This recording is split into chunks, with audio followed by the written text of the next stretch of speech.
Alors on va étudier le signe d'un trinôme du second degré. Alors ici donc on a placé trois curseurs, un pour le coefficient A, un pour le coefficient B et un pour le coefficient C, puisqu'un trinôme du second degré, son expression en fonction de x est f de x égale à x carré plus bx plus c. Alors avec le A différent de 0, parce que bon, quand A fait 0, donc on a l'expression ici dans la fenêtre algèbre, quand A fait 0, on se retrouve finalement avec une fonction affine du type ax plus b, f de x égale à x plus b, avec A ici qui fait moins 2,9 et b moins 1,5. Donc on obtient une droite. Alors sinon, selon les valeurs de A, eh bien, on a une parabole qui est soit orientée vers le bas quand le coefficient est négatif, c'est le cas par exemple ici, soit orientée vers le haut quand le coefficient devant x carré est positif. Alors quand on fait varier le c, eh bien la parabole voilà, va plus ou moins haut comme ça, et puis on peut faire varier également le coefficient b et la parabole va se déplacer.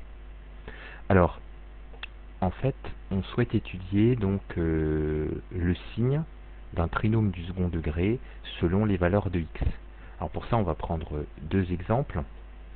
Alors on a pris l'exemple d'une fonction g dont l'expression ici en fonction de x est x carré plus x moins 2 et une fonction h dont l'expression en fonction de x est h de x égale moins x carré moins 3x.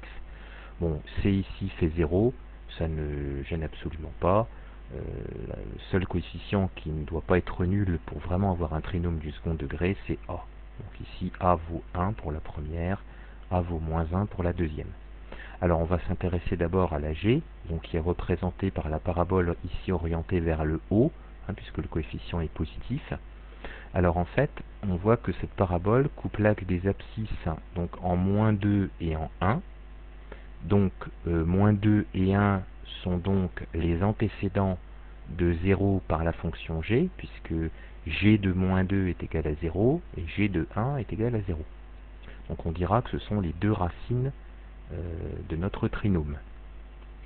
Alors on voit que quand x est en dessous de moins 2, eh bien les points ici de la parabole ont tous une ordonnée positive. Donc ici on sera dans les positifs.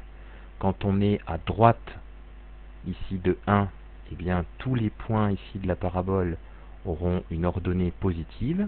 Donc g de x sera positif si x est supérieur à la valeur 1, et par contre, ici, pour toutes les valeurs qui sont situées entre moins 2 et 1, eh bien g de x sera négatif. Autrement dit, si on regarde ici le coefficient a devant x carré, c'est 1, il est positif, et donc le trinôme, lui, il est positif aussi quand on est en dehors des racines, donc à l'extérieur des racines, en dessous de la plus petite et au-dessus de la plus grande. Alors on va voir pour l'autre exemple, c'est-à-dire l'exemple où le coefficient devant x carré est moins 1, négatif. Donc on obtient donc une parabole qui est orientée vers le bas. Cette parabole coupe l'axe des abscisses en deux points, donc en x égale moins 3 et en x égale 0. Donc ce sont moins 3 et 0 sont donc les deux antécédents de 0 par la fonction h. Et donc si on regarde bien, le coefficient ici est négatif. Or quand on est à l'extérieur des deux racines de moins 3 et 0, eh bien h de x sera négatif ici. Voilà, h de x sera négatif ici. Et quand on est à droite de l'autre racine, h de x sera aussi négative. Par contre, quand on est entre les deux racines, eh bien ici, ce sera positif. Donc si on regarde, donc, coefficient a négatif, eh bien le trinôme sera négatif à l'extérieur des racines. Donc ce qu'on peut résumer en disant, finalement, apparemment, le trinôme sera du signe de a à l'extérieur des racines. Alors en fait, on va regarder un petit peu le cas général après ces quelques considérations. Donc ici, pour étudier le signe d'un trinôme du second degré, hein, donc on rappelle que un trinôme du second degré, donc son expression en fonction de x, c'est f de x égale à x carré plus bx plus c avec a différent de 0, hein, pour éviter le cas d'une fonction affine. Alors, on va, pour étudier le signe, calculer delta, le discriminant, b carré moins 4ac, et on a trois cas à envisager. Si delta est négatif, alors à ce moment-là, f sera toujours du signe de a. F sera toujours du signe de a. Si delta est égal à 0, f sera du signe de a avec f de alpha qui est égal à 0, alpha étant égal à moins b sur 2a. Alpha, ça correspond à l'abscisse du sommet de la parabole. Donc on verra tout à l'heure graphiquement à quoi ça correspond. Et si delta est positif, à ce moment-là, f admet deux racines distinctes, et à ce moment-là, f sera du signe de a à l'extérieur de ces deux racines. Alors, on va revoir tout ceci avec notre figure du début. Donc ici, on a un coefficient a qui est positif, donc, et on va déplacer notre parabole pour qu'elle ne coupe pas l'axe des abscisses. Quand elle ne coupe pas l'axe des abscisses, ça veut dire qu'il n'y a pas de racine, hein, il n'y a pas d'antécédent de 0 par cette fonction, donc on est dans le cas où delta est strictement négatif. Si delta est strictement négatif, eh bien on voit que tous les points de la parabole auront une ordonnée positive. Donc f sera bien toujours du signe de a, puisque a est positif ici. Alors si on traite le cas a négatif, donc on va déplacer la parabole comme ceci. La parabole, donc a est négatif maintenant. La parabole ici ne coupe pas l'axe des abscisses, donc delta est négatif strictement, il n'y a pas de racine. Donc s'il n'y a pas de racine, eh bien tous les points de la parabole ont une ordonnée négative, puisqu'on ne dépasse jamais l'axe des abscisses. Donc à ce moment-là, f sera toujours du signe de a. Donc ça marche dans les deux cas. Donc je remonte ici, je ne sais pas si on a bien vu. Donc ici, donc quand a est donc négatif, hein, on a la parabole qui est toujours en dessous de l'axe des abscisses. Hein, donc on a bien f est du signe de a, f est toujours du signe de a. Si maintenant delta est égal à 0, alors si delta est égal à 0, eh bien c'est le cas particulier où l'axe des abscisses, alors là, ça va être un petit peu approximatif, voilà. C'est le cas particulier où l'axe des abscisses est tangent à la parabole. Donc là, à ce moment-là, on a une seule solution. Donc c'est pour ça qu'on a delta est égal à 0.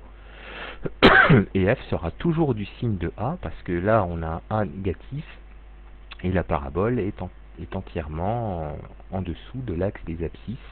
Donc toutes les ordonnées seront négatives. Même chose dans l'autre cas. Donc si A est positive, si A est positif, eh bien si la parabole est tangente, si l'axe des abscisses est tangent à la parabole, ici, comme c'est le cas dans la représentation graphique qu'on a ici, eh bien à ce moment-là, le trinôme est toujours du signe de A, puisqu'il est tout le temps positif, et il s'annule à l'abscisse ici du minimum, donc la valeur alpha. Donc il s'annule en alpha. F de alpha est égal à 0. Maintenant, si delta est positif, ça veut dire qu'il y a deux racines distinctes, donc par exemple ce cas-là.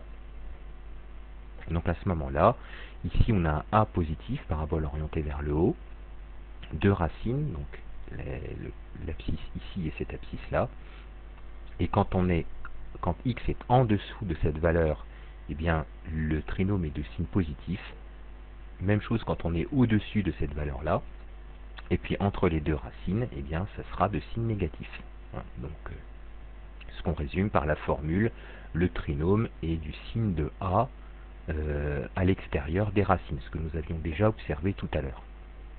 Voilà, donc, par exemple ici A négatif, les deux racines, il y en a une ici, il y en a une là, et quand on est quand x est inférieur à la première racine, c'est négatif, supérieur à la deuxième racine, c'est négatif aussi, et positif entre les deux. Alors on va traiter un exemple.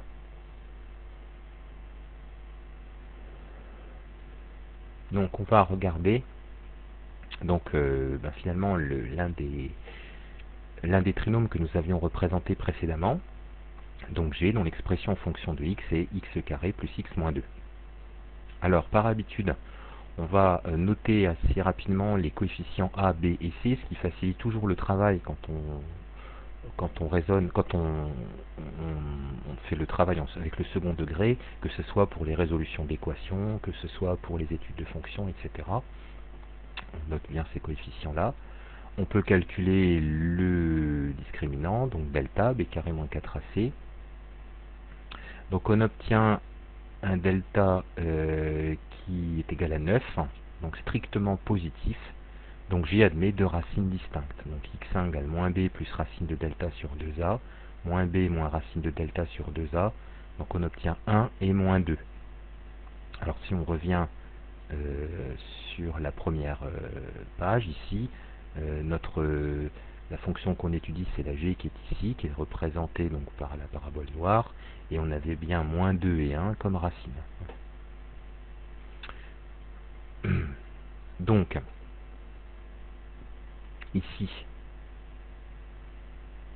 donc on a nos deux racines, 1 et 2, et donc ce qu'on va pouvoir dire maintenant, c'est que g est du signe de a à l'extérieur des racines. A est égal à 1, puisque le coefficient devant x carré c'est 1. Donc à l'extérieur des racines, à ce moment-là, g de x sera positif pour x appartenant à moins l'infini moins 2, union 1 plus l'infini. Donc à l'extérieur des deux racines, g de x sera positif et évidemment négatif entre les racines, ce qui correspond bien à ce que nous avions observé initialement. On est du signe de a ici à l'extérieur des racines.